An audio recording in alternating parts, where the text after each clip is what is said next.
Milwaukee's MX Fuel equipment system revolutionizes the light equipment market by delivering the performance and durability demanded by the trades. From the MX Fuel cut-off saw to the MX Fuel tower light, MX Fuel has you covered without the hazards associated with emissions, noise, vibrations, and the frustrations of petrol maintenance. MX Fuel equipment system, equipment redefined.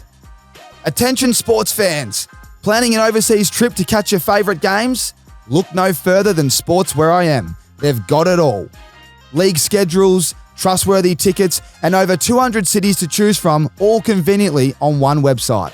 Plus, as an Australian company, they know the importance of great customer service for those long-haul journeys. So visit sportswhereIam.com and start planning your dream sports trip today. Sports Where I Am, your ticket to an unforgettable sports travel experience. Righto, let's get into the show. Beautiful, mate. Now I can say g'day. How are you? Great. What's happening? Not much. Just trying to acclimatise this bloody cold again. It's been brutal, but kind of entered into like a 4 or 5 week training camp. You know, a little stint going into the World Cup. So hard at it this week. We came back a bit earlier than we were meant to. We were meant to only come back in. What's the date today? 28th. We were meant to come back. 5 days from now. Yeah. We ended up having to come back for some various reasons like a week and a half ago. So we've just been, we were up in Brizzy for 5-6 days and then back down here kind of back into the training. It's been Is that good. everyone or just everyone doing individual training? Yeah. Some of the boys are around town. I know I'll catch up with Gids tomorrow and work out over at Hoop City with him. And then a few of the other fellas are going to start rolling into Melbourne over the next couple of days. So I know that there's like 4 or 5 coming into town by the 10th, and then we'll set up some sessions and we'll probably scrimmage, Melbourne United and stuff just to get some continuity going. Because we got a lot of new faces on this World Cup team, so we really need to get on court and get going as soon as possible. But at the same time, we all slot seamlessly together, so it shouldn't be too hard. Are you guys just love catching up? You obviously play against each other. There's this bond you just can't explain because you're all Aussies and you go. Sure. Yeah. Yeah, no, we have a great time catching up. And I think that on top of that, it's everyone's got stories from their years that you kind of want to dive into because obviously Americans and us run, operate pretty different programs. So it's always good to catch up and tell some stories and have a laugh about, the various things that might have gone on throughout the years. So, I do really look forward to catching up with them, all the boys, and a lot with the various conferences and stuff. I saw Gids multiple times this year because we play each other 4 times, but Paddy and Joey hardly saw them at all. Matisse hardly saw because he got traded right around the time we played them. And so I missed him in that trade completely. Catch up with Josh Green a lot through the season because his family's from Phoenix, so I see him a bit. But some of the blokes you just don't see at all. So especially with these fellas becoming some of my good mates, it's nice to get to have an extended period of time where we get to play with each other and move around the court. It's not the same as texting, is it? You just get over texting and that. So I'll just see you on the court and then you catch up for a coffee, I'd imagine, and just hang out. Exactly. That's brilliant. Who's I was going to ask you about the World Cup squad and that later, but while we're on it, might as well talk. Who's the funniest guy in the locker room out of all the Aussies? Oh, that's a toughie. When you're sitting together, like you just said, I'm visualizing this locker room now and you're all getting together, scrimmage, getting a locker, and then everyone's listening to you in maybe the recovery room, you're doing hot and cold, and someone's telling cracker stories. The funniest bloke to me is Chris Goulding. Yeah. By a country mile. I think Bubbles is absolutely hilarious. But I've got a good back and forth with Joe as well, which always, has me in stitches. So, yeah, either of those two I get along with really well and always have me laughing. I mean, I rocked up in some baggy clothes yesterday to the court and Bubbles was there. Chris Goulding was there and he was he was giving me a hard time and he said something along the lines of, I didn't realise Victor Wembanyama had given you all his clothes. And it just had me mid-workout. I had to stop for 5 minutes and have a laugh. Anyway, he's a character and he loves a good time. So. I miss that stuff. How good's a bit of lip? That's what it's all about. Yeah. Speaking of the big Victor, How would you, if he's playing you tomorrow, how would you play him? Obviously, he's pretty raw. He's that tall. I'd just be super physical with him. Just trying to move him around. I'd try and move him around as much as possible. But he's so multifaceted, it would only take away a portion of his game. So, I've obviously never played against him and felt how strong he is, but, to be doing what he's doing in EuroLeague, he's no slouch. He's no, he's no scarecrow like he kind of looks. He must have some, strength and ability to him, obviously. So, a lot easier said than done from afar, just to kind of pick on his lean figure, but he's obviously got some game to him where he, that just doesn't really affect him. So I'd try and do that, and then I would just, at all costs, deny him the ball.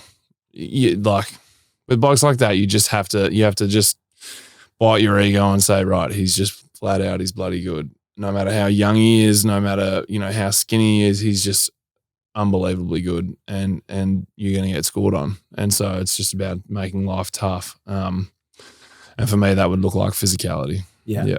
I could kind of imagine that. Is he going to be the next LeBron James? He's obviously so tall, so talented, very skinny at the moment, but is this the next big thing? I reckon Zion was was called the next best thing, and we haven't seen it. There's obviously a lot of injuries, that's it. That's I don't think that you can say the next thing anymore, because to have the run that LeBron's had without the injuries it's unimaginable. It's so hard to get on that level because you need so much luck on your side. Some of the stuff that happens to your body, you just can't control. And so you need that luck. I know MJ and Kobe had various injuries, but majority tail end of the career. The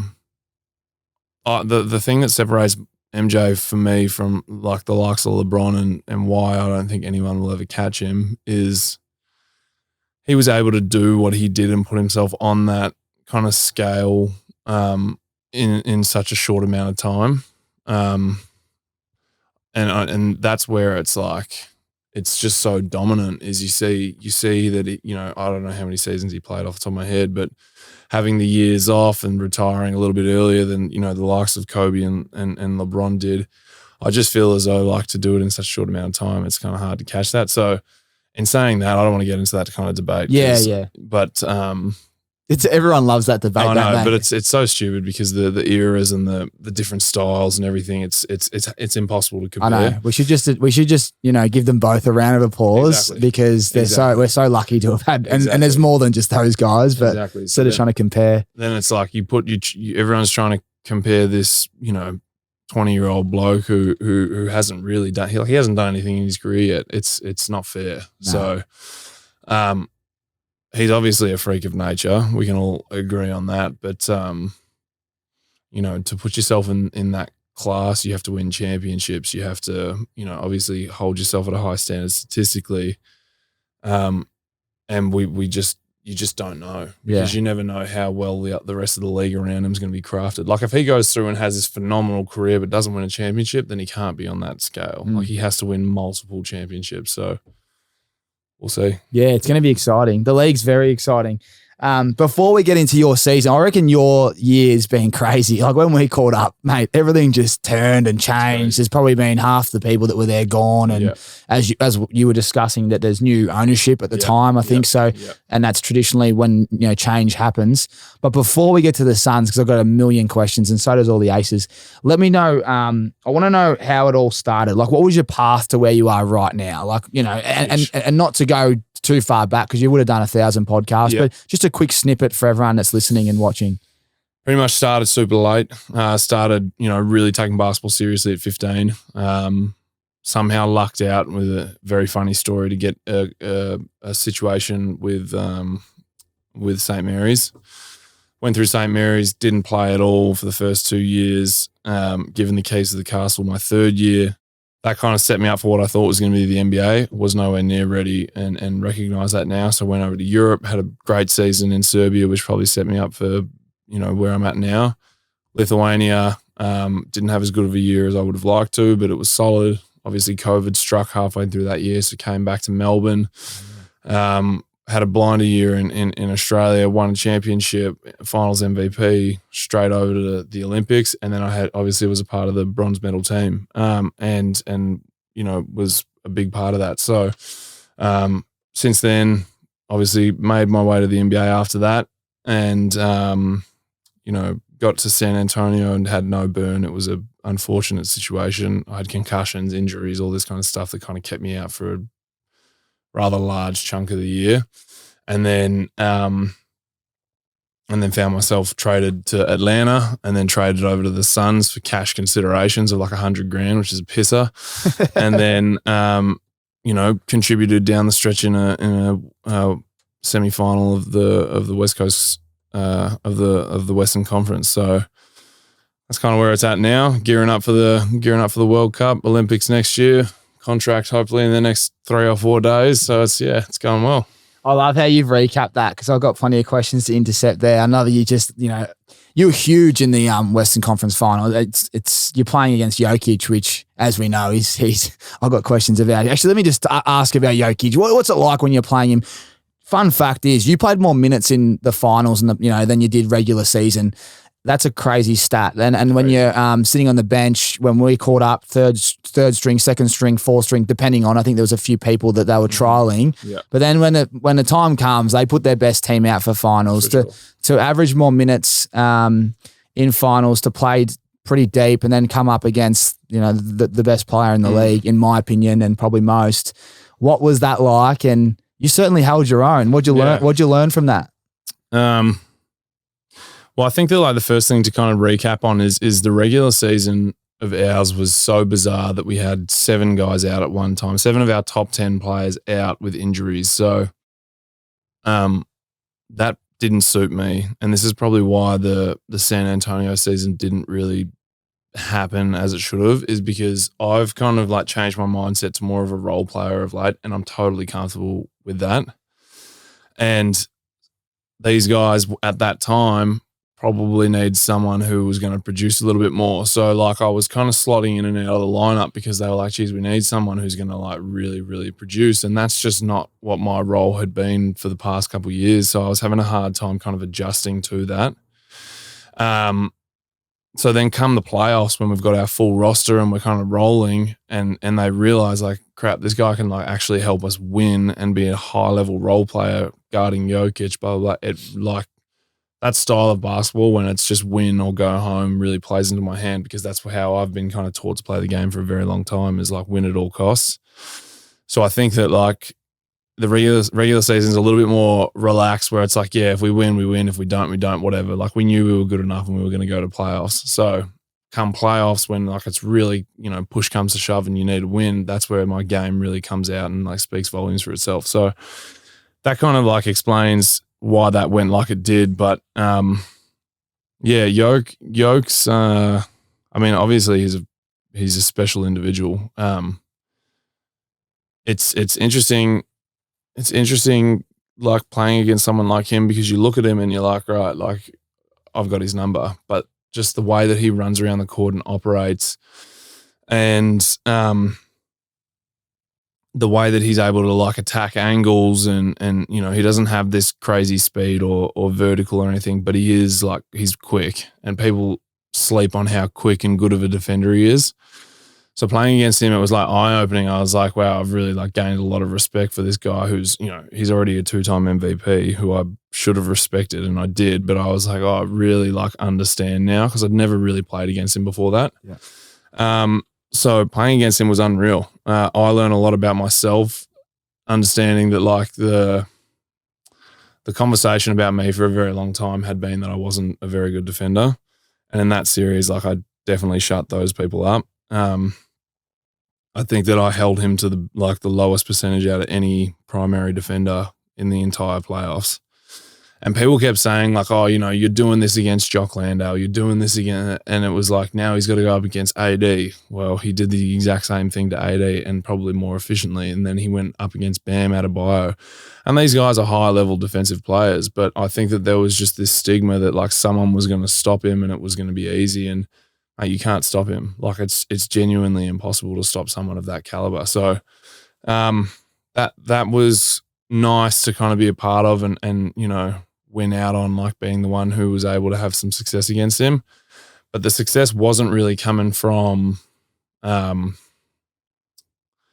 it wasn't really coming from like, I'm stopping Jokic on a night-to-night basis. It was, I'm just going to tire him out as much as possible and beat him up as much as possible. And that was really enjoyable for me, like being able to kind of like do those things on a night-to-night basis and hopefully craft a career around that stuff was like awesome. And that's the kind of player I want to be going forward. So yeah. It's well said. Visually, when you're watching a mate play, you watch a bit differently. You're kind of staring and you're like, watching, maybe the ball's out in the perimeter and you're like, what's he doing down low? But clearly you're that much more physical than the most of them. And even when you screen, like you go up and you set the screen, there's like an intensity to it. Like that's what I know straight away. And it's great to see. And, I reckon, as you know, like you're probably a few troops that, in my opinion, you're a few troops too short. They probably flicked a few of them off. They would have been nice to sit in the corner. But yeah, once you got, your physical yoke and then he passes the ball, he's got weapons everywhere. Oh, so it was just it was hard to watch really, but no doubt there's some plans in place for that moving forward. Anything else that you learned from the big fella or that series? Even offensively, like you were great offensively as well. I was.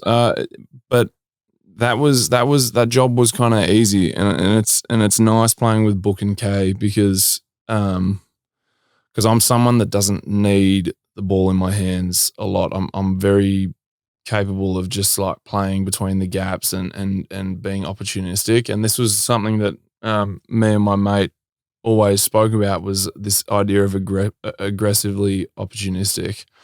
So when the ball comes my way and I'm in a position where I'm confident to score, like make sure I go and score. Because you see a lot of guys in the NBA playing with the likes of Book and KD, where as soon as they grab the ball, they're like, right, let me just get it to these guys. And they panic and it's just ugly to watch. And I saw it happen on my own team. I saw it happen on other teams. And you watch the Denver Nuggets and it's every single time someone catches the ball, they're aggressively opportunistic. Like they're having a crack and they're making sure that like the game feels them.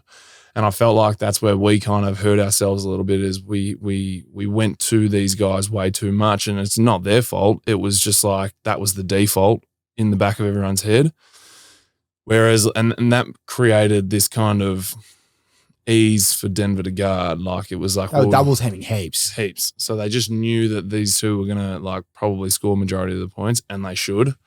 But we needed players to kind of step up and really, perform and pull their own weight. And look, like I wasn't, scoring 20 a night, but I was doing, 9 points in 18 minutes and just putting a little bit of doubt in the back of their mind of like, hey, can we let this guy just run and do his own thing? Probably not, because, he's going to score at a high clip, which I did. So, I just learned that like I can perform on the highest level on the biggest stage. And mate, I wish that we'd gone around further, because whoever came out of that round was going to win the whole thing. That's when I knew that they were because they did beat you convincingly that last game, and it was like, okay, we got to take, like, people still were doubting, the Nuggets are like, but like you said, they only played, there's a few injuries, or there was this, they had a few less players or whatever, but it was kind of obvious that they were. And then when they win in the end, it's like, you look back now and go, that is just an unbelievable team. Mate, they're the modern day Spurs. That's what they are. And I think that people don't realise that like Mike Malone's done a great job of coaching them up around Jokic and Jamal, but they are the modern day Spurs. They're so willing to move off the ball and they can tack you from 10 different angles. Like, one of the hardest actions to guard was Aaron Gordon posting up. Yeah, because I know. You can't mismatch. You can't switch with a 4-man now, which is like a huge part of the game. Is like everyone's ingrained it in their head as a 4. Like I can just switch everything. But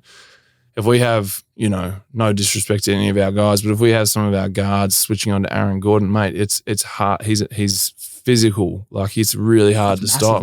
And then you've got a center and a point guard who the ball's primarily in their hands, which is so willing just to flick it around and move off it. And they read the game so well. So if you come double AG in the post, then there's a corner guy who's wide open. Like there was just so many angles that they were willing and able to attack you from that it made it extremely hard to guard any one action. And their actions are simple, but they've run them to absolute perfection for 4 years now. And it's just like everyone kept saying Denver's not a playoff team. Denver's not a playoff team. Well, like that, they definitely, disproved that. So, yeah, learn a lot from them. I think the NBA probably learn a lot from them as well, in that, teams have been so easy to just flick players around and stop this continuity that, the Denver Nuggets built over time. I hope that it gets back to a place of loyalty where you're playing together a lot and your teams are allowing you to really develop as a team, because it's obvious that if you can put in years and years together, it makes you that much more dangerous. Yeah, it's well said, because there's not much loyalty in the game. You look at head coaches, the Bucks, even, your old coach. I think there was another couple I'm trying to think of, and then you look at Nuggets, they've had 8 years together. There was a chance to get rid of the coach a few years ago when they so-called failed, but you look at Murray does his knee, Porter's out, and the hub and all that, I think it was. You bring them all together and the plan they had originally works, and you just got to stick it out. But 100%. In this modern day age of sport in general, everyone loves player movement, which 100%. As you know, in a team sport, we hate it because you lose your mates, 100%. You lose chemistry, you got to start again. And that's why I can see why the Aussie boys love getting together, because you don't lose anyone. You just all come back and get to pick up where you left off. Exactly. And you're all probably a bit older and wiser. Yeah. So exactly. It's a good point. And if the Nuggets stay together, it comes down to salary cap, doesn't it? If someone starts asking for too much, they leave. Bruce Brown, I see zero way that Bruce Brown, who's arguably one of their most important pieces, there's just no way that they can keep him. He's going to get $20 million a year probably. So, and that's how it starts, right? He goes, then they're missing a piece, and then it starts to fold or can fold. Yeah. Back to the Suns boys. There's a question here from one of the Aces guys. I'll read his name out later, but I might as well ask it now. What was your first interaction with KD when he arrived? It was pretty casual. He was in the weight room just, rehabbing and we just, dapped each other up, said what's up. We kind of had some friends running the same circle, so we just laughed about some stories of them. It was super, super casual. He's mate, he is such an easygoing bloke. It's that, it's just that easy to have a conversation with him. So, as any other conversation goes, we were just chatting about, some people that we'd shared experiences with. And then, I think we went on a road trip pretty quickly after that. And the next time I kind of saw him was when we were playing together in Charlotte. And that's where we started developing this really, really good chemistry. And look, I absolutely love playing with KD. He put a lot of trust in me kind of in the short roll and in the pocket. And that's enjoyable to have a superstar kind of do that with you. So, looking forward to hopefully playing with him again next year and exploiting that kind of dynamic. So, he's a great bloke. I can't really say that's great. No, that's all. That's all I love hearing is they're good fellas. We know they're good on the court, but if they're a good fella, everyone loves it even more. 100%. Get your watch out, because I want to talk about Book. We had a little convo when we caught up. But you and Book have this watch collection. Talk to everyone about. Everyone knows Book. He's a superstar, but you boys are obsessed with your watches. I want you to talk about your relationship with Book and his relationship and your relationship with watches. Yeah. So, look, I've kind of just come into the watch game recently and don't have too much of a collection. I think I got 3 or maybe 4 pieces in my collection. But when I first got to Phoenix, they put on, him and CP put on this golf tournament, and I noticed that he had what did he have on his wrist? He had I think he had an Aquanaut on his wrist, or maybe it was a Nautilus actually. And anyways, I commented on it. I was like, mate, it's a beautiful watch. He actually introduced me to the head of AP right then and there on the spot, and just kind of, head of AP North America, he can take care of if you need help, blah, blah, blah. So it was pretty cool to, pally up with Book, because he's got no qualms in helping the boys out. So, anyways, the conversation goes on and he starts putting up stories before the first couple games about what watch he's got on his wrist and what shoes he's wearing that night. I think it was he's just taking a picture of his watch with his shoes in the background or something along those lines. anyways, that sparks the conversation. We'd had multiple conversations to that point about him, but I said, oh, mate, like, you know, give us a look at your watch collection. I'm trying to see how many you got and which ones you've got and blah, blah, blah. And he just like fully big dogs me on the spot. And he said, oh, look, like, I'll wear a different one to every game this year. Like, I've got more than there are the number of games in the season or something like that. And I was just like, geez, that's flat. Like, here I am with like a measly 1 or 2 at the time, and he's, you know, got over 80. And I was like, that is so filth. So what would a collection be worth? It's got to, yeah, mate, I would hate to think it's got to be between 5 and 10 mil, right? With the price these watches are going for. But he wouldn't be, I don't think he'd be buying, I've never really asked him or, you know, tried to get too much in his business. But I wouldn't have thought that he'd be buying secondhand. So the price tag would at least be reasonable in the grand scheme of things. It'd probably be worth a lot more on the secondhand market than he's paid for it. So that's the thing. They actually, you don't lose value with these things, do you? You can always, it's actually a good little asset. Oh, it's a great asset, especially like the ones that I've seen him wear, like the Tiffany blues and all of that. Their appreciation is like 10 times in some situations. So yeah, I mean, Book's got this timeless fashion, which is it's pretty dope. And his watch collection, from what I've gathered, I've still yet to see it all, but his watch collection, from what I've gathered, is even his car collection would be cool. Like the way he operates, and I was going to ask you earlier that the photography element, you guys are both in the game. Do you guys are quite creative. Like, I can see you guys talking about this stuff. He's very vintage, isn't he? Yeah, he loves it. He just goes for anything that's kind of a classic, which is awesome, and, you know, something that I wish I could emulate. But hey, new contract, 3 days, hopefully. Well, we'll see. We'll see. I won't be on that scale. You keep throwing Jokic at the way, mate. You can get a couple of these cars and watches. We'll see. But yeah, no, his car collection's awesome. We had a little look at it when we went over for a Halloween party at his joint, and I think he had 2 or 3 kind of sitting in his open garage, and oh mate, it's unreal. Like, no question, he's got an unbelievable collection of goodies. So our friends at Sports Where I Am, normally we flip these cards upside down and there's all these different cities, but you can only guess straight to Phoenix, big fella. And on behalf of Sports Where I Am, not that you need any of this, but you might need some if you're going to another event. There's a $250 voucher from our friends at Sports Where I Am. Beautiful. If you're looking to go to another event outside of yours, you won't have to pay for it. They're doing great things, Sports Where I Am. Have you heard of them before? No, I haven't. There's some Aussie guys based down here. They're awesome. It's pretty much Sports Where I Am is where you have all the options for your itinerary. It's in one place. It's Australian customer service team who actually respond to your questions if you're organising your trip. So all your Aussie mates coming to see you, head online there. Tickets are vetted, trustworthy, and around the same price that you'd find anywhere else. And you avoid all the hidden currency conversions as well.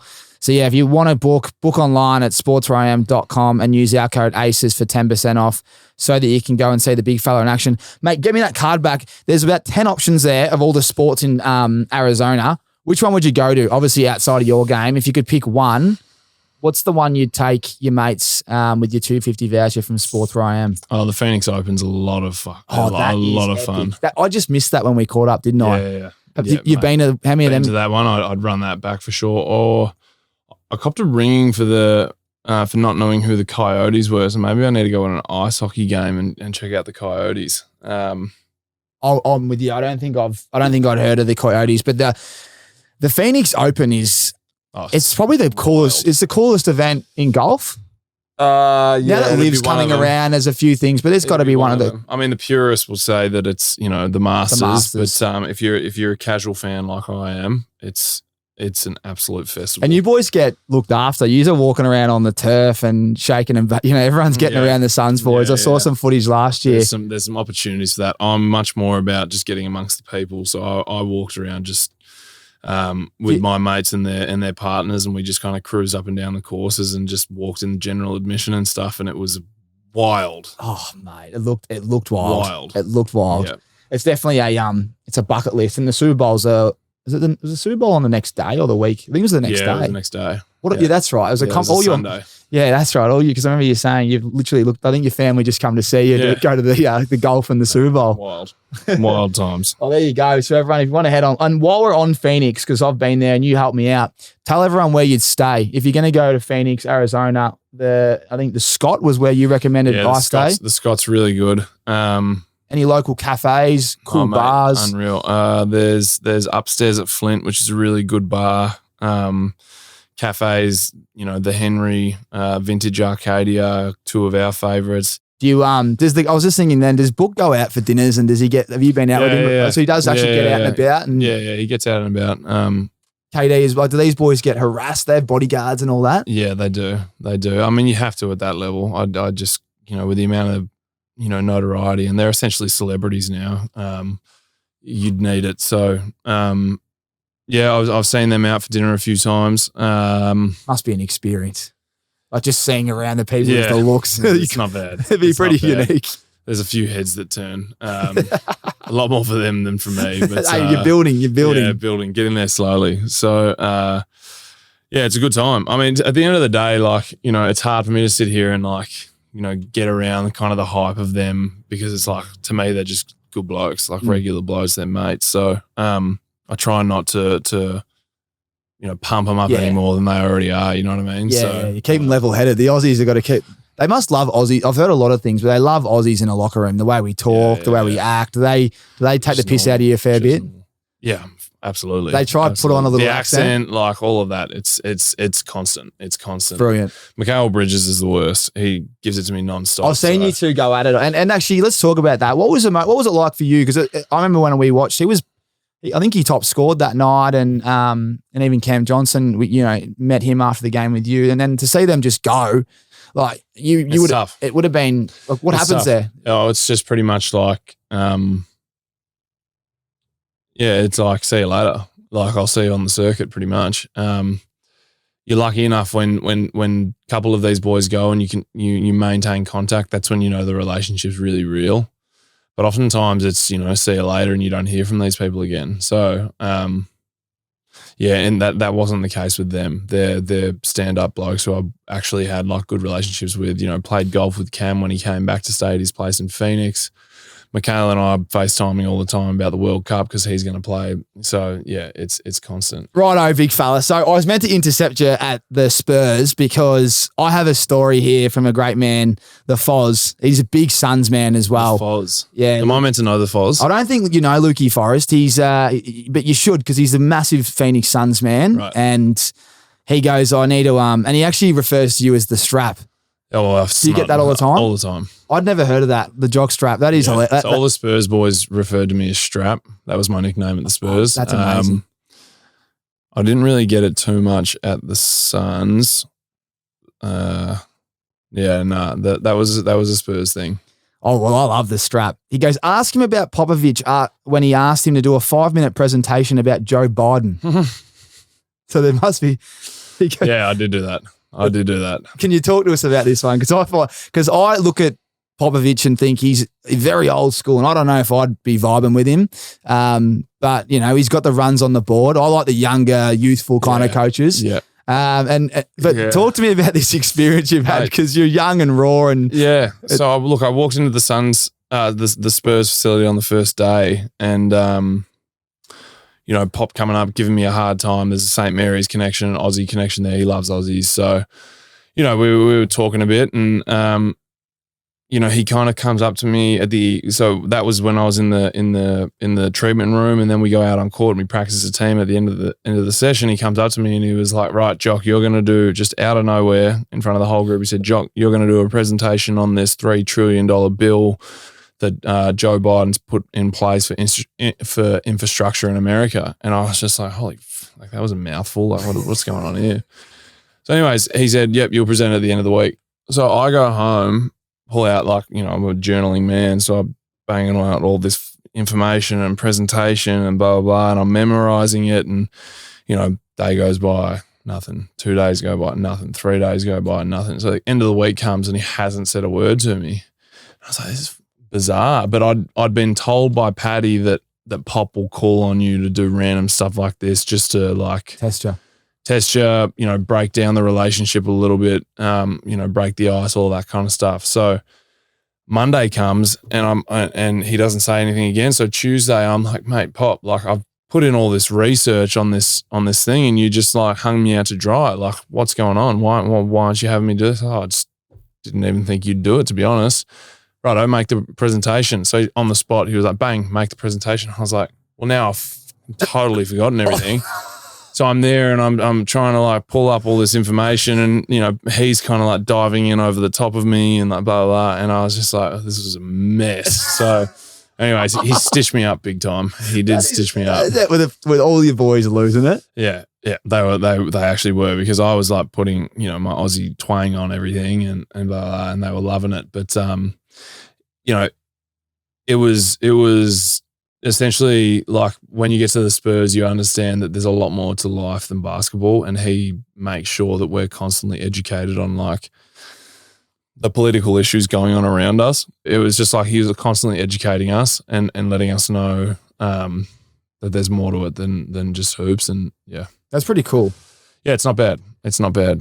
Especially when you guys are in the media so much and you ask so much from all the reporters about your opinions on all these matters, to have a little bit of an education session throughout, because everyone listens to you guys. It's pretty cool. And yeah, it's amazing his career, isn't it? He's been there a long time. Like he's done so well. It's unreal. And I reckon, the big fella that's coming through, the Frenchman would have just popped him up a bit, wouldn't it? There's no way he's leaving now. Very good there. Well, now, this is my mate, Lukey. This is how good he is. He goes, obviously massive fan. He goes, and by the way, once you've asked the strap that question, a little shout out to Foz, the number one Suns fan, surely. So if you got anything for Foz. Shout out Foz, mate. number one Suns fan. We need to see you over there. If I haven't seen you over there in Phoenix, I don't know if I can call you that number one. That's great, because I don't reckon he's been there yet when you've been there. So, very good. I want to, I've got some family friends actually coming through the ranks, and this is where I want to get some advice from you for these guys. I'll start with Brodie McWhinney. He's 6'3". He's a point guard. He's just about to go to Cameron University in OKC. So I want you to, he's NCAA too. So I want you to give some advice, not just to Brodie, but anyone out there that's 6'3". You've built yourself up. A lot of hard work, physicality to win, which is fantastic. Everyone should be playing to win in anything, whether they're playing cards or whatever. Yeah. But for Brodie, 6'3", he's 19 years old. He's about to go from, living in Australia and go to OKC. What's your advice to someone like Brodie and anyone else out there that's a point guard? Yeah. Well, it's tough for me to really relate to the point guards, but I would say that playing the right way is lost on a lot of point guards these days, because they're so ball dominant and scoring dominant that the old Tony Parker types, the old Chris Paul types have just kind of become a bit of a dying breed. And I think that there is a huge gap in the market there for blokes like him if they can play the right way, help their team win through facilitating, obviously dribbling a little bit of scoring, but there is a massive gap in the NBA now in terms of point guards that create for other people. And I think that, that's highly valued if you can do it at a high level. So my advice would be to perfect the art of the pick and roll, and don't feel the pressures of scoring 20 a night to have success. Like it's only 20 or 30 people in the NBA ever score that much a night. So it's about finding the gaps in the game where you can really influence winning, which is what gets you paid in the long term. And that's my advice to anyone, and just any basketball player, is unless you're Kevin Durant or Victor Wembanyama, find the gaps where you can influence the game without being a dominant player. That's great advice. And Brodie will love that, and so will a lot of basketballers out there.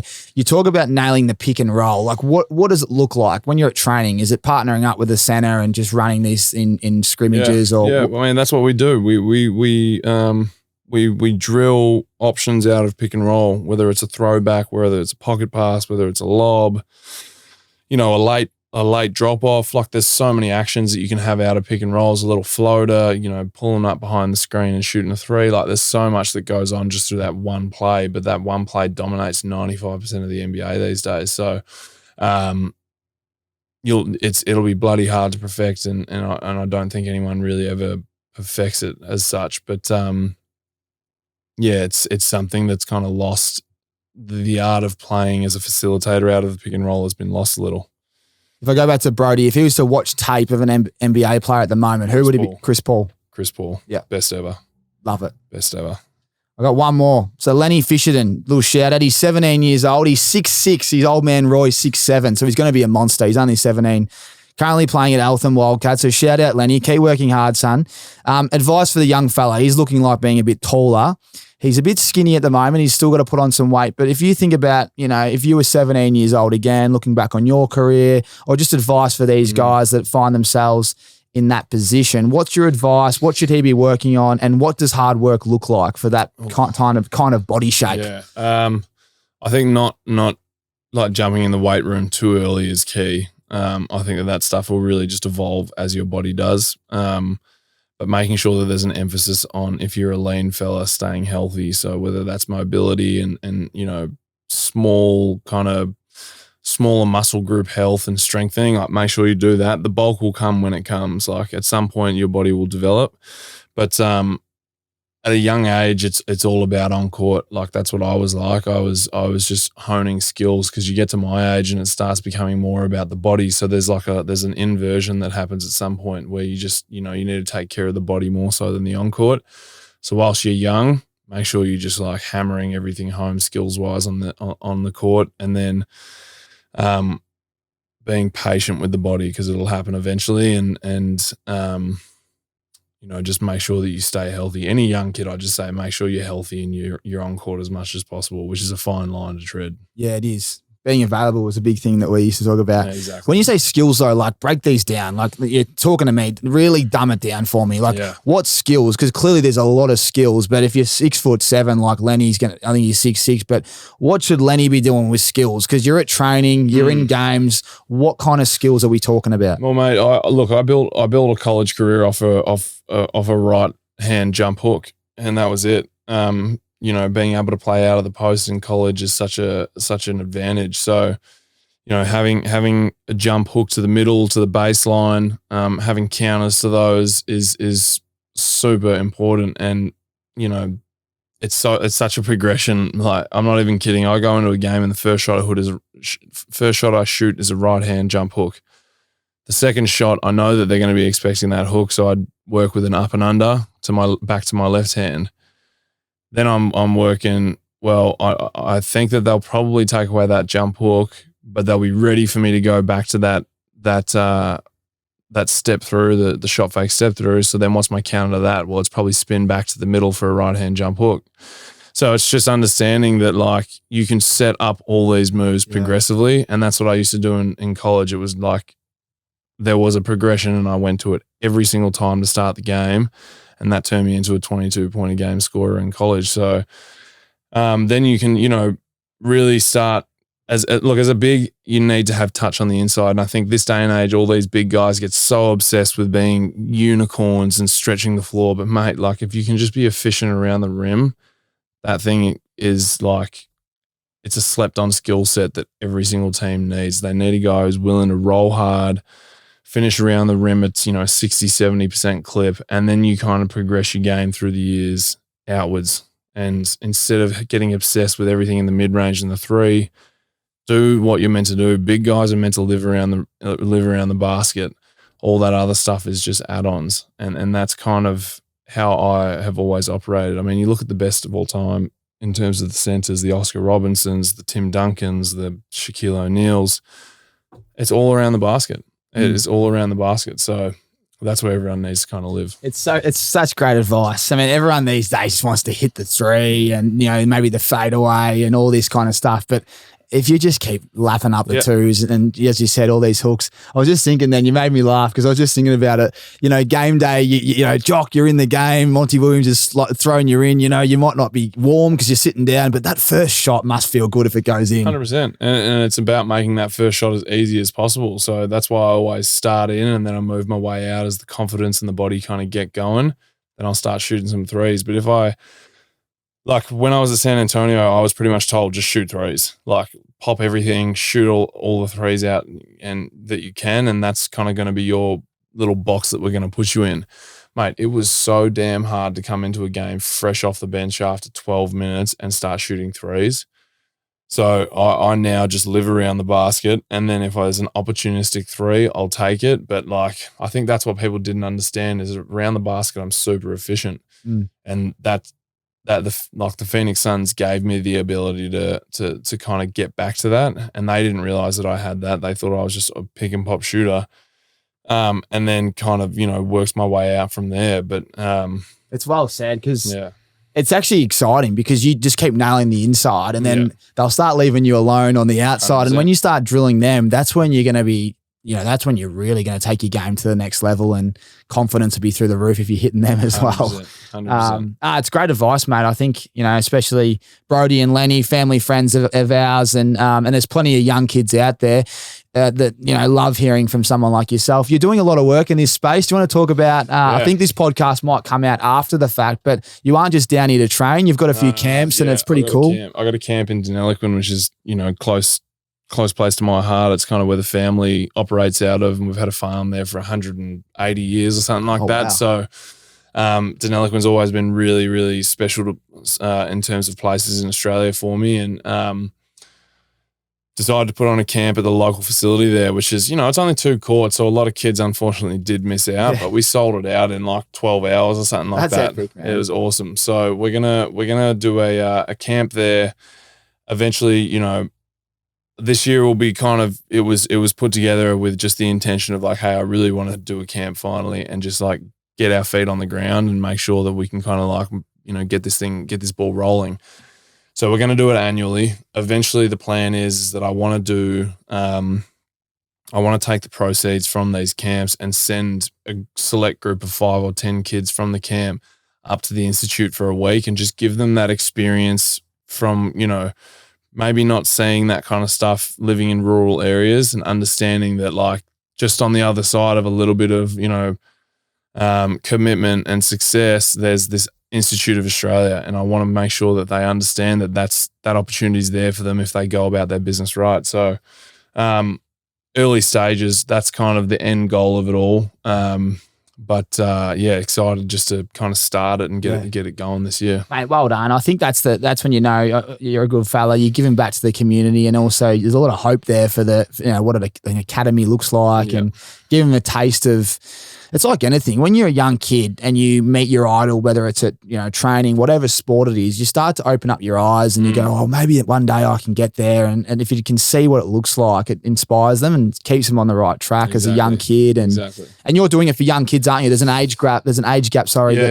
It's 9 to 12 and then 12 to 15. I think we had a 16-year-old sign up or something like that. So we're not really like closing off any other age groups, but I think that's kind of the sweet spot of where we see a lot of kids kind of depart from the basketball, space and move over to footy or cricket or whatever it might be. So just making sure that, basketball being one of the fastest growing sports in Australia, making sure that we can help that kind of in the rural areas, because they probably don't have as much experience and opportunities that the footy players in those areas do and stuff. So making sure that we're just giving them pathways to get out of, just the domestic level, very superficial, into something a little bit, bigger and something to look forward to. Mate, that'll be, I remember when I was like a preppy, and you see these, they're not even that tall. They're probably 6 foot, and you go, wow, they're going to, how tall are you, 6'11"? Yep. Mate, they're going to be like, this bloke's a monster. Like these younger kids are going to be like, this is the best day ever. So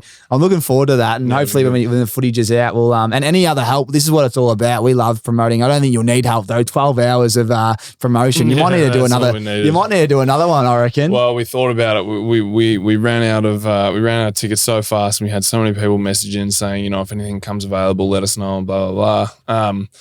We thought about giving, a secondary camp a crack, but there was just not enough weekends. Yeah, so. and you've got to look after yourself, obviously, as well with what's coming up. Exactly. Let's go to some questions from the Aces. These are all random questions. I think they, a lot of them we would have touched on, but they do provide great value. So thanks to everyone that writes in.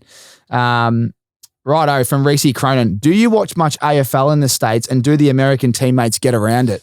I show them, the old classic, biggest hits and stuff like that, but it's just the time difference kills it. Like there's just no way that I'm getting up or staying up that late to watch these games. So majority of my season revolves around just sleeping a truckload. So like if I'm not on court, I'm typically laying on the couch asleep or just hanging out with the Dale. So I don't watch Collingwood as much as I'd like to. You're a Pies man? Pies man. Jeez, you must be loving that. You been watching what they're doing lately? They're just, they are. Braden's he's a big Pies man. There we go. I grew up back in Essendon, but I just admire the Pies. Their coach, their players, they're young. They got so much talent, but the way they play is the most exciting. So well done. You see the NBA players like Jamal Murray come out not long ago. Now he's had success off the back of it. Do you get around the boys and say, even just Australia in general, we've got the best country in the world. Right. Do they talk about coming down, or they go the old too far? It's too far. No. Oh, some of them go the too far avenue, but there's a lot of them. A lot of them are like, well, I'll come down if you're going to show me around. So imagine how much the boys like. Australia would get around them hard. Oh, for sure. They'd love it. It's just the winter. Like I've said to a lot of them, like, you need to come out post-career when the weather's really going so you get a good taste for it. Dirk did that for the Aussie Open and lapped it up. Yeah, exactly. So we've got to make sure that we get them out here in the summertime because it's bloody cold right now. Yeah, well, Arizona, when we were in Arizona compared to this, so we had to move the van around the corner because the rain was just dropping off the trees. It was pissing down. Righto, what else we got here? We've got plenty of little Lukey. What do we got? Lukey Scaff. Apart from talent, what were the big differences in practice with the United? At the Suns and that compared to at Melbourne United. Essentially NBA versus NBL. I absolutely butchered that. Yeah, I mean the huge differences of the athleticism. That's first and foremost.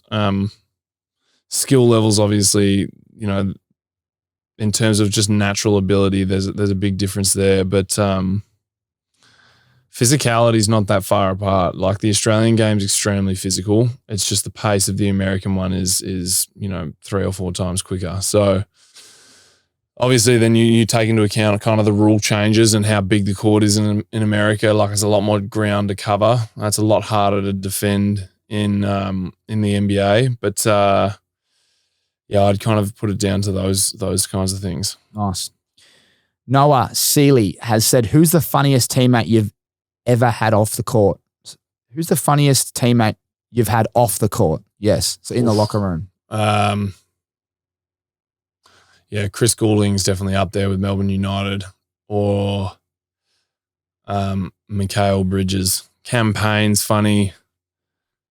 I had a teammate this year, Saban Lee, who's hilarious. So a few of the Suns boys were bloody. He's up funny. and about actually, Lee. I see him on the bench, good. And they're like, come in, he shoots a couple of threes and goes, oh, he's actually celebrating like he's hit the game win every time. He's good. What's the biggest name you've had a night out with and the biggest moment? So this is from Lee Smith. This can be outside of the basketballers. This could be anyone, but a moment you've pinched yourself as a big lad, the jock strap from Australia. It was definitely would have been in Miami with the likes of Book and CP. Odell Beckham Jr. was there. That was probably one of the better ones. Were you out and just having a few beers? We rented a couple boats on the bay in Miami. It was unreal. Oh, yeah, mate. It was unreal. So we had a couple beers. We were in Miami for like 3 days extra or something like that. So we had a couple out on the boat and swimming between boats. Biz pulled up in his own boat, and Josh Okogie in another one, and DA in another one. It was a good time. It was a really good time. That's what we love hearing. Yeah. That's what you love hearing. We've already spoken about your first reaction. Thanks from Jakey Egan. I asked that before. First reaction meeting KD. Mm-hmm. How much of a change of the game style from Lockie Rooney? We just touched on that. We've spoken about how do you stop Wembanyama from Maxie Watkins. I'll ask a couple more here. There's a good one actually from Josh Manstrano, or whatever his last name is. The transition from NBL to NBA. We spoke about the culture and all that, but once you went to the Spurs and now you're at the Suns, but how is it like just the community, the way it's operated? I'm sure you got to set up bank accounts and all this stuff. Like, is it a fair transition? Yeah, it is. It's a huge transition, and you're you pack 2 suitcases, you think you got everything sorted, and you get out there and you realize that there's pots and pans you need to buy. There's, bed linen. There's, you need to find an apartment. You need to find good food spots. Like, there's so much that kind of hits you in the space of 2 or 3 weeks, and it's couple just of cars. Yeah, you got to find a car. You got to it's just, there's a lot. So that we never really felt like we settled into San Antonio because we were moving around so much and trying to figure out what area, because you think where you want to live, and then all of a sudden a couple months later you find a better area, so you're kind of always moving around. That's hard. That's really hard. That first kind of couple months in the new city, you're just exploring a lot, and you never really settle into your new place until you realize what the city is and where the good spots are and where everyone else is living and stuff. But it's saying that the teams and the clubs help a lot. They'll kind of lay out where everyone lives, and you kind of slot yourself in around them, and they give you massive sheets of, these are the good restaurants and coffee shops and blah, blah, blah. So look, there's a little bit of help there, but at the same time, like, Americans and Aussies, like, tastes are very, very different. So we kind of had to go out and find our own a lot of the time.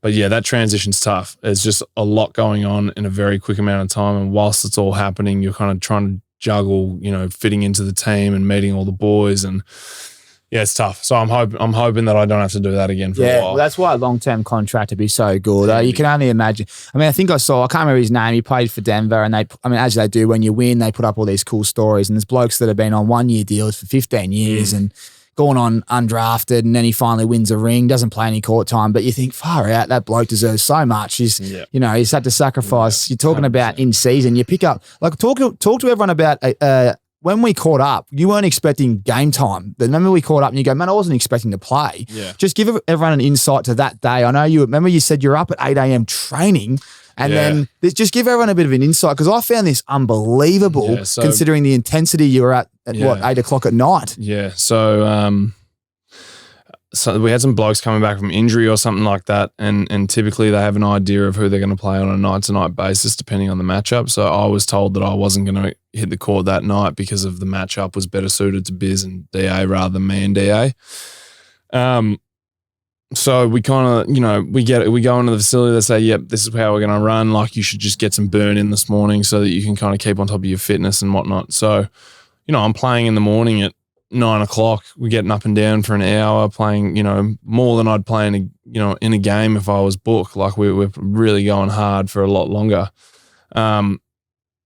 Lift some weights, do our walkthrough, and then go back to the house and, for 2 or 3 hours and get some, get a kip in. A lesson I learned early was, like, make sure you keep the routine the same because of exactly what happened in this situation. But, so I go home and I take a nap, go into the facility a couple of hours early, start my warm up, sitting on the bench, not expecting to play. And then it's like 1 or 2 fouls might happen, or they're not liking what they're seeing out of someone. And it's like, bang, you're back in. So I never, like, people would tell me you're not playing, but I'll never be like, all right, you can relax, because it's just like split second, bang, you're in, and you never know who's watching or what that'll do for your career. So it's just about staying ready constantly. It was crazy. I remember you saying you weren't expecting. I think you were on at the start of the second or whatever, ended up playing 12 or 15 minutes. And we just played the Raptors, I think. It was a good win as well, come down to the last, the last 5 minutes. But that insight, like doing a full session in the morning, then weights, the walkthroughs, nap, warming up. For how many, like, what time do you get to the game?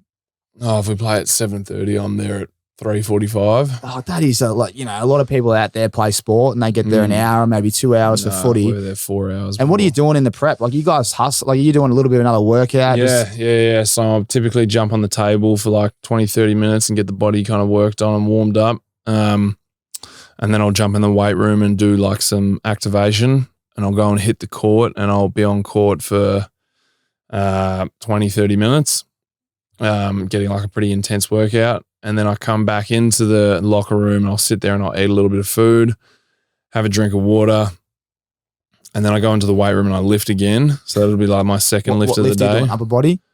No, we're doing lowers, we're doing uppers, we're doing a bit of core. It's what we call micro dosing. So we lift every day. Sometimes people will lift twice a day, but we do small increments. We might do 3 exercises in one kind of group and maybe 2 in the other, and that's it. whereas a normal lift would be, four sets of 3 exercises. So yeah, we really just try and hit small increments all the time because we play so much and so frequently. You just can't do big taxing lifts. Anyway, so I'll do that, and then I'll kind of sit around. I'll jump in the hot tub about 60 minutes out from the game, sitting there for 20 minutes, have a shower, put my stuff on. Then we have a meeting, and we're on the court with 25 minutes to go. So yeah, I fit a lot in 4 hours. Fuck. You'd be almost yawning, although the atmosphere is unbelievable. That's where you kind of. How good's the stadium? Oh, mate, it's great. It's one of the best. It's one of the best fan bases in the NBA by a fucking country mile. And this. Like this city's so clean. Like I loved it. I was literally just there to watch a couple of games and watch you play and then get out. Yeah. I was like, I'm coming back here. Yeah, and because the weather's obviously always nice being in the desert. But yeah, mate, you've done well. And thanks for sharing that because even I was amazed. I couldn't believe it's a cardinal sin to do leg weights before a game, in where I've come from. Like you're trying to keep the pins as fresh as possible. Right. Obviously a little bit different. But different for us. When you're playing center as well, I'd be trying to keep as fresh as possible. But you're doing this micro dosing and all that. Exactly. It's a lot. A question here this might lead into the Rick's one actually, because I told you about, we've changed it. Rick's on tour. So mate, and I can't thank you enough. You've been rocking the Rixies on the flights. I love seeing you boys dress up. Yeah, you're loving the I think we got the champagne torts. You've been rocking them, the Tribeca. Yep. So I got you the same style. I got you the Tribeca, but gloss black sunrise. So same style because I know you like them. And thanks, mate. I love seeing you dress up for an away game. Whack them on. Tell me on behalf of Rick's, what's the best road trip when you're playing in the NBA? And if you had a bye week, who you going on tour with to enjoy yourself for a couple of nights? Best road trip is the New York one. The New York or Miami one's by far the best. New York's my favorite city in the world. It's just there's so much going on. I love the food, the nightlife, the shopping. It's just the best. It's just the absolute best. So New York's one of the best. And then who would I go with on a road trip? Let's go teammates. 2 blokes. You just. The Dale said, go with 2 lads. You got 3 days. Enjoy yourself. Yeah, I'd probably go. Can I go with Mikhail and Cam, who obviously aren't teammates anymore? Yep. Yeah, no, sorry. Anyone that you've played with, yep. Yep. So from the Suns, I'd definitely go with Mikhail and Cam. Mikhail and I love just a little bit of a gamble every now and again. So it'd be a good little thing to kind of hit some casinos on the way down. And then I love playing golf with Cam Johnson. So, yeah, probably those 2 boys. That'd be a good group, and they're also like best mates as well. So, that's good. Yeah, it would be. We'd all have a bit of fun. And what do you have a pun on? What's your favorite? We would play blackjack a lot. Yeah. So we had one of the a casino like 20 minutes from the house, and we would go and play blackjack there. That's so good. Yeah, it's good. Did you go all right? Mate, the first time we walked in there, we got up on I think it was 50 to 1 odds on you can bet against the dealer busting. Dealer busted on like an 8-card draw. And so it was 50 to 1 odds on like a $50 or $25 bet. So we ended up walking out like straight away $5,000 up or something like that. Great. It was unreal. So, Mikhail took care of me early on, and we went out and we gambled, and he sounds like a ripper. Like everyone loves him. He's a great loves bloke. him, and golf as well. So you can swing the clubs. I'd imagine you can hit a long ball off the tee. Yeah, I can. It's if you live in Phoenix, you better play golf because there are some of the best golf courses in the world around there. And I've been lucky enough to have some teammates that have gotten us onto some pretty exclusive joints and had some cool experiences there. So, yeah, the fellas, a lot of the boys on the team get around it. I want to make sure that I'm coming for your off day for play golf because that's exactly why we go there.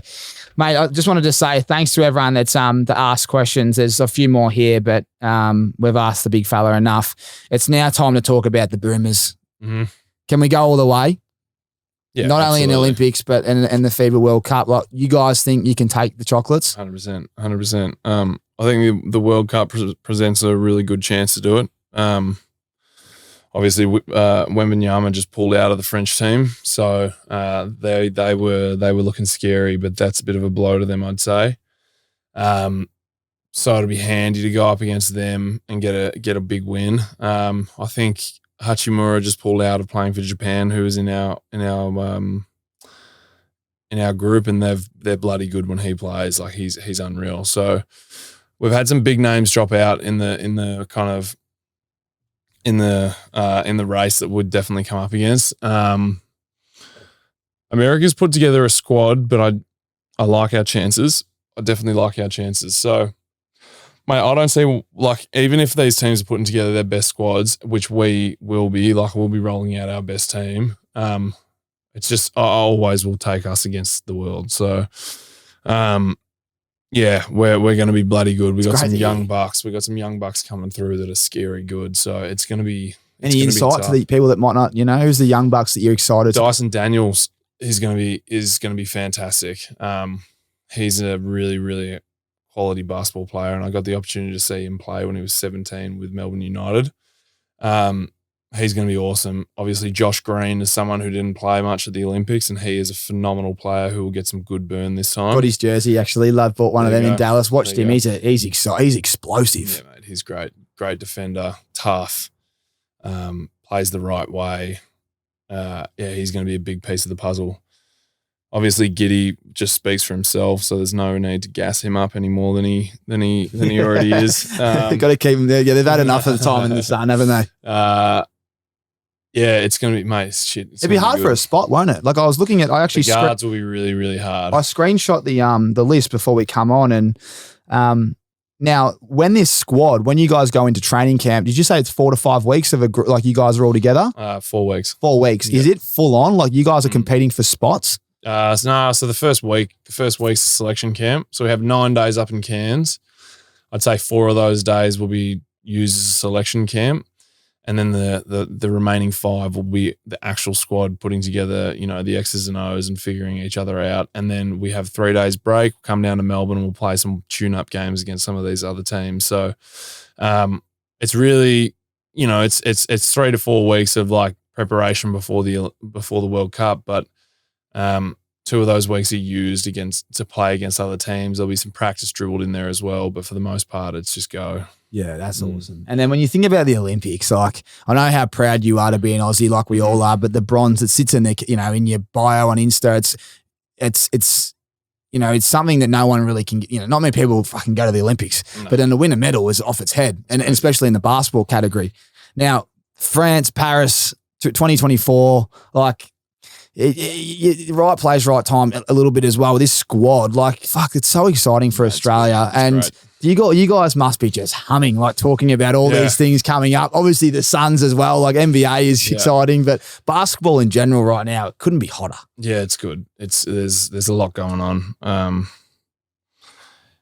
We just had another Aussie win a championship with Jack White. Like, it's just in terms of a country and basketball and where we stand, like it's going to be an exciting next 2 years. So, mate, I'm pumped. I'm bloody pumped to see where things go. And I really can't speak more about, how exciting the World Cup opportunity is and the Olympics opportunity is. And, it feels like the next time that this will be as big as, Brisbane 32 Olympics. So, there's a lot of time between now and then, but this isn't a hell of an opportunity with the team we've got.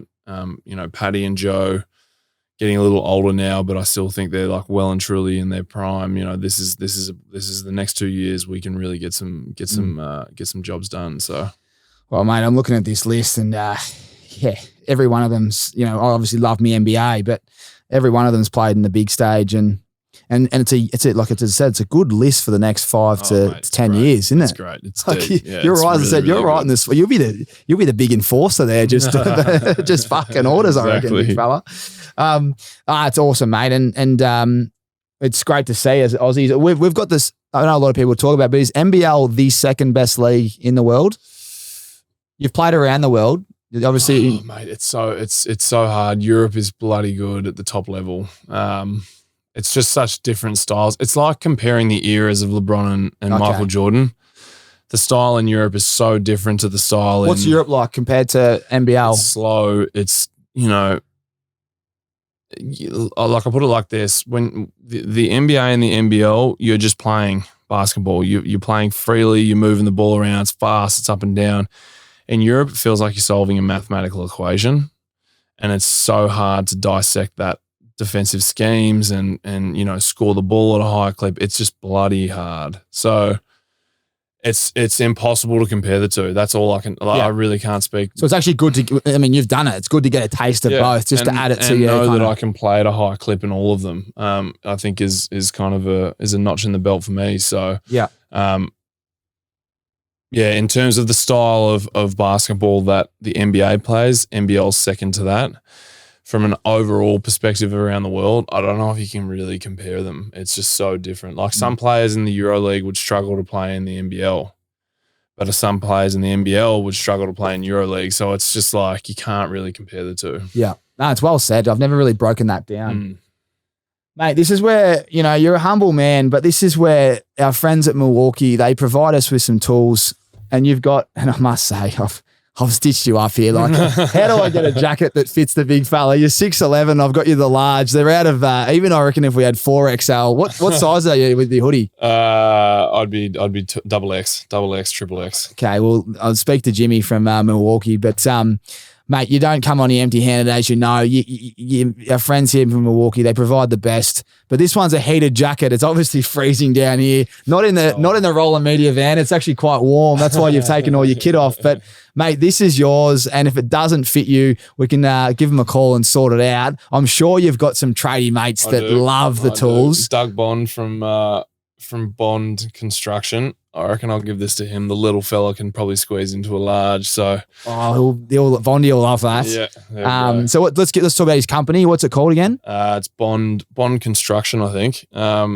Where's he based? He's based just down in Geelong. Beautiful. Yeah, so they do a bunch of houses down in Geelong, Torquay area. Couldn't speak higher. They do a great job. He has done stuff up in Queensland as well, just because someone sought him out and wanted him to do. So he moves around a little bit, but those boys over there do a great job, and I'm sure he'll enjoy his new heated. He'll probably actually he won't be too much of a fan of this because we'll all give him a hard time about it being heated, going a bit soft. So well, they can always take the heated stuff out. The battery doesn't need to be on. And as you just said, it's the Tough Shell heated jacket. It's the go-to for protection from the elements on the job site and enjoying the outdoors. And I'll tell you what, in Melbourne, it is freezing. So whack that on. It's it prevents you from the cold immediately, and it's also got the red lithium ion starter kit there with the batteries. Now, mate, this segment, Milwaukee Tools' handiest moments. I like to say to boys when it's their time to shine here, it is the moment that stands out on the court. Your handiest moment. Brado over here can marry it up with some footage. What has been your handiest moment on the court in your career thus far? In my whole career? Yeah. Pick a couple if you want. We don't mind. I'd say the semi-final game against Southeast Melbourne Phoenix, game 3, is probably one of the best games of my career. We started out, I think we were down 20 in the first quarter. Like, it was looking bleak. We were about to lose out on the finals, and I'd been talking a big game all season long, and end of first quarter we're down 20-25 or something like that, and it was really looking scary.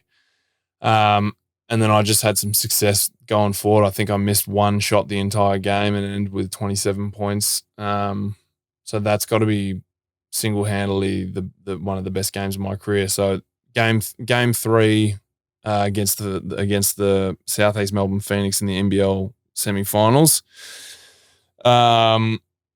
This year, I think it was the third or fourth game against the Warriors. Had 17 points in like 19 minutes. And 9 rebounds. That was definitely a handy one. That's very handy. That was a really good game. And that was kind of my welcome, my opening night to the NBA almost. Like, that's when I really started to, build a little bit of a reputation. And then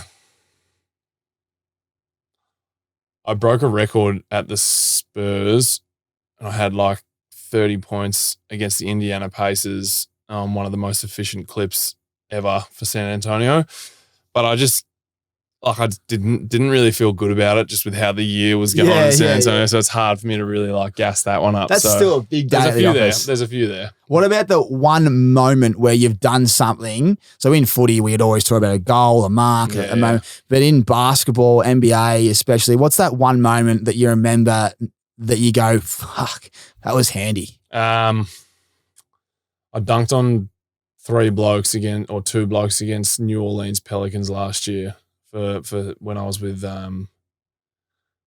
San Antonio in New Orleans.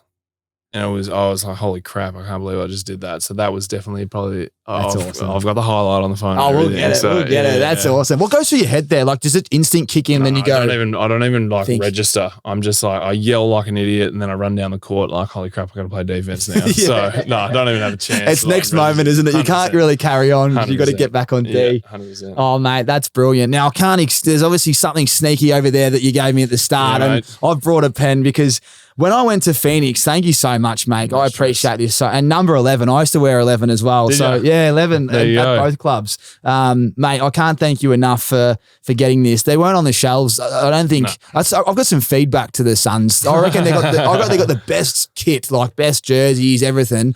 But the team store, it's too small. They need more range. They need to put you all over the joint. I couldn't find one. So, mate, thank you so much because I'm going to hang this up when we get the studio soon, and this will be there. So I've brought the pen for you to sign off there, mate. Or actually, you can do it now.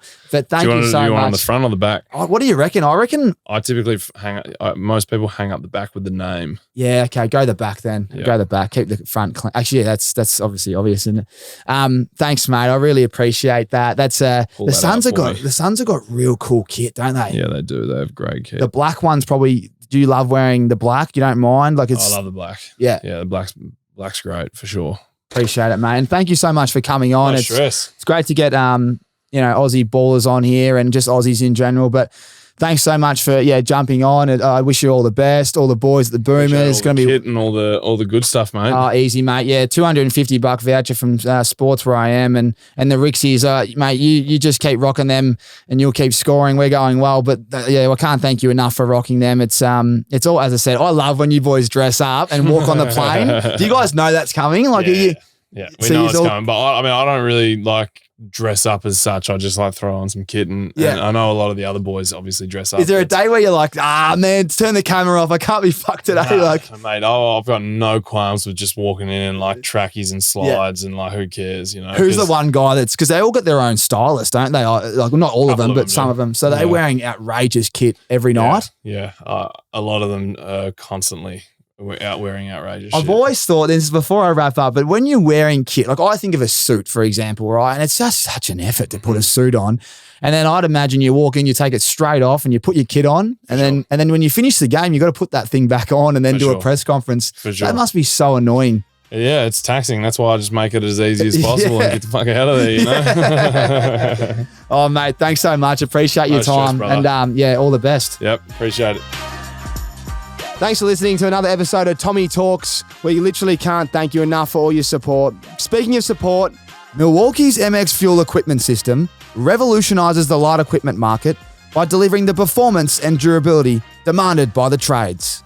From the MX Fuel cutoff saw to the MX Fuel tower light, MX Fuel has you covered without the hazards associated with emissions, noise, vibrations, and the frustrations of petrol maintenance. MX Fuel equipment system. Equipment redefined. Attention sports fans. Planning an overseas trip to catch your favourite games? Look no further than Sports Where I Am. They've got it all. League schedules, trustworthy tickets, and over 200 cities to choose from, all conveniently on one website. Plus, as an Australian company, they know the importance of great customer service for those long-haul journeys. So visit sportswhereIam.com and start planning your dream sports trip today. Sports Where I Am. Your ticket to an unforgettable sports travel experience. Righto, we'll see you on the next podcast.